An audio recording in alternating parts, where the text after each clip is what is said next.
Allez, que se passe-t-il dans le corps lorsqu'on est en surmenage ou en burn-out?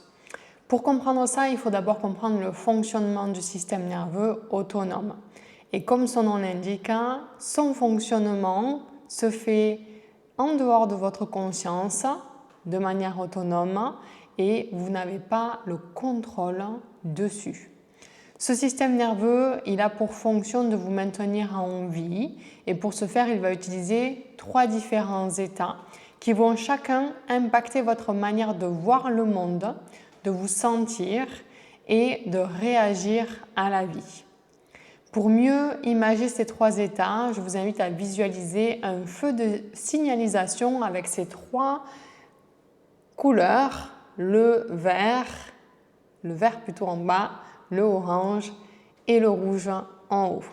Si au travers de tous les capteurs présents dans votre corps, votre système nerveux perçoit que vous êtes en sécurité dans l'environnement dans lequel vous êtes, il va vous garder dans l'état de sécurité, c'est l'état du vert. Vous avancez, vous vous sentez bien, tout est fluide, la vie vous plaît, vous êtes dans l'amour et dans la connexion. C'est les lunettes vertes. Dans cet état de sécurité, vous êtes dans l'engagement social. Vous n'avez pas peur des gens, au contraire, vous avez confiance en eux. Vous osez demander de l'aide car vous n'avez rien à perdre et rien à prouver. Vous prenez le temps de faire les choses. Vous vous lancez des défis parfois sans enjeu et vous avez accès à la compassion, au plaisir et à la présence.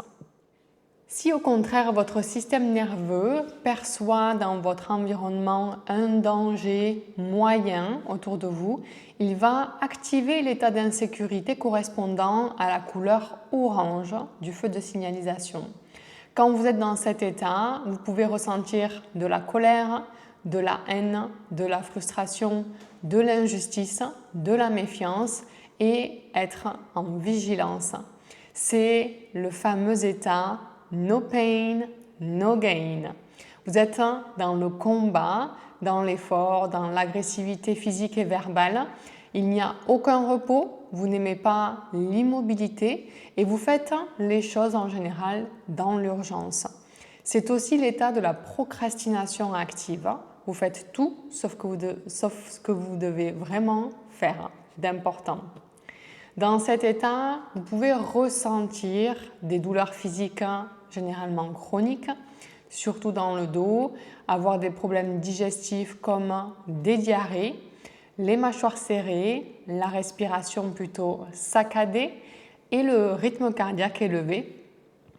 Et en général, les pensées qui tournent, c'est « la vie est dure, je dois me battre pour y arriver, je n'ai pas le choix » ou un petit peu en mode victimisation, ce n'est pas de ma faute. Si j'avais eu ceci, j'aurais pu faire cela. Oui, mais. Maintenant, est-ce que cet état d'insécurité avec la couleur orange au niveau de feu de signalisation correspond à l'état dans lequel vous pouvez être quand vous êtes en surmenage ou en burn-out? Eh bien oui, ça va être l'état dans lequel vous pouvez rester en général plusieurs mois, voire plusieurs années en surmenage. Et c'est cet état d'insécurité qui va épuiser le corps au fil du temps. On est de plus en plus à cran, vous êtes de plus en plus à cran, vous ne supportez plus grand-chose, votre boulot, votre famille, vos enfants, votre conjoint. Et tout devient justement de plus en plus difficile. Mais ça, ce n'est pas l'état du burn-out.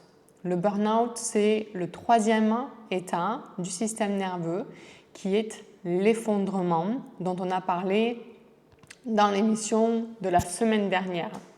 C'est le feu rouge, le stop au niveau du feu de signalisation. Et c'est le corps qui dit stop. Dans cet état, vous ressentez de la culpabilité, de la honte, de l'impuissance, de l'incapacité, de la tristesse et peut-être du rejet. Vous vous répétez que vous n'y arriverez jamais, à quoi bon continuer? Vous souffrez énormément, vous avez l'impression de ne pas être à votre place, vous vous sentez seul et vous vous sentez peut-être nul ou nulle. Au niveau comportemental, vous avez du mal à comprendre ce qui se passe ou comprendre les conversations que vous avez avec vos amis. Vous vous sentez bête, vous perdez vos mots, vous ressentez un grand manque de lucidité. Vous êtes dans le flou, dans l'apathie, le repli sur vous-même et ne voyez que le négatif autour de vous. Dans cet état, vous manquez d'énergie, vous avez généralement froid, surtout aux extrémités, mais globalement. La respiration, elle est quasi inexistante. Vous n'avez pas faim, rien ne vous fait envie. Vous vous sentez vide de l'intérieur et pouvez ressentir aussi des vertiges, des nausées, la gorge serrée et votre seule envie et votre seul besoin dans cet état-là, c'est de dormir.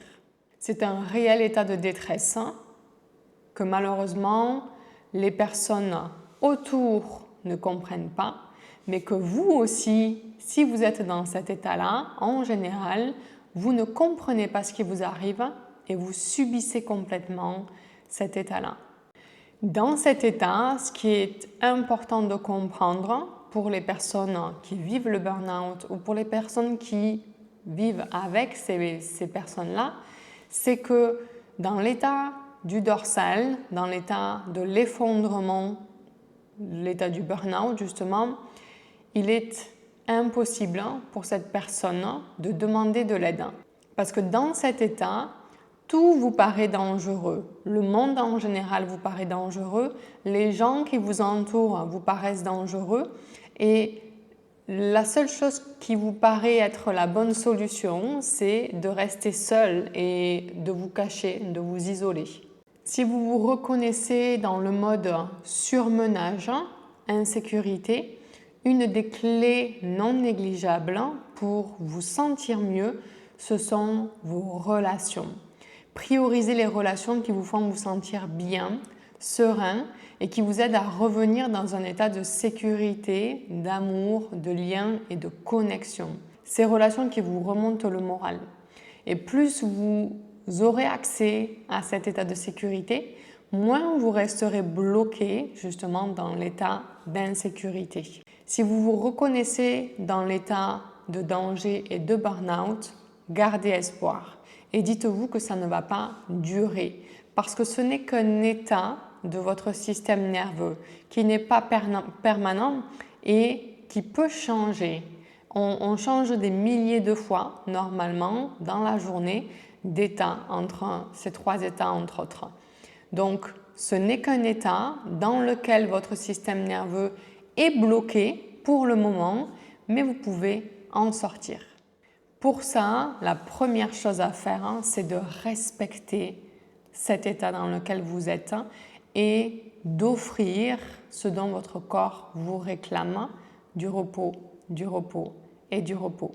Je vous invite à enlever le plus de choses possible de votre agenda, de votre to-do list, surtout si vous avez la chance entre guillemets d'être en arrêt maladie, c'est le moment de vous remettre de cette situation et c'est le moment d'offrir à votre corps le repos dont il a besoin sans négligence. Donc tout ce qui n'est pas urgent sur votre agenda, sur votre planning, vous le sortez, vous le laissez faire à quelqu'un d'autre, vous le remettez à plus tard et vous vous reposez. Il n'y a pas de secret. Quand le corps est épuisé, qu'il n'y a plus d'énergie, on ne peut pas se brancher comme un portable et se recharger en 1 heure. Ce n'est pas possible. Quand on a tiré sur la corde pendant des mois, voire des années, ça va prendre du temps de se remettre de toutes ces émotions, de se remettre de toutes ces expériences qui ont abîmé notre système nerveux et notre perception du monde. Mais c'est faisable avec les bons outils et ça commence par le fait de prendre soin de soi, de se reposer et de se régénérer.